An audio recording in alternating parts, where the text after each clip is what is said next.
Je dirais qu'il y a une stabilisation du collège électoral qui est due à une polarisation croissante des partis qui fait qu'un État rouge aujourd'hui a plus de chances de rester rouge que de basculer. Ce n'était pas le cas avant.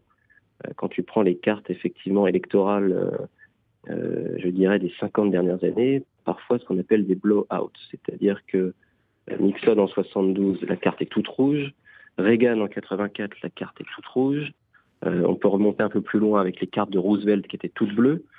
Aujourd'hui, dans le contexte politique actuel de polarisation des partis et de fracturation de l'électorat américain, c'est très peu probable qu'un scénario ou qu'une répartition pareille se reproduise. Voilà.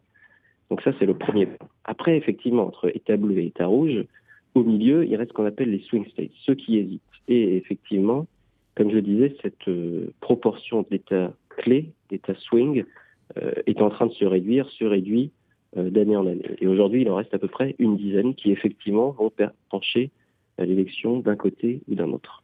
C'est là où les choses deviennent très intéressantes pour les démocrates. C'est parce que, historiquement, la base d'État bleu dans les années récentes, les 6 dernières élections présidentielles, est beaucoup plus importante que la base d'État rouge. Pour être très précis, depuis 1992, 6 élections présidentielles, il y a 19 États qui ont toujours voté démocrate. Et tout ça, ça comptabilise 242 grands électeurs.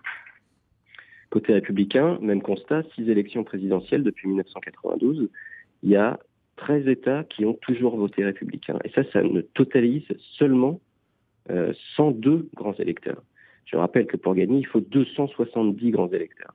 Donc avant même qu'aucun vote ne soit enregistré, entre État bleu et État rouge, les démocrates sont théoriquement à 242 et les républicains à 102 seulement. Je rappelle que pour gagner, il faut 270 grands électeurs. Donc avant même qu'aucun vote ne soit enregistré, entre État bleu et État rouge, les démocrates sont théoriquement à 242 et les républicains à 102 seulement.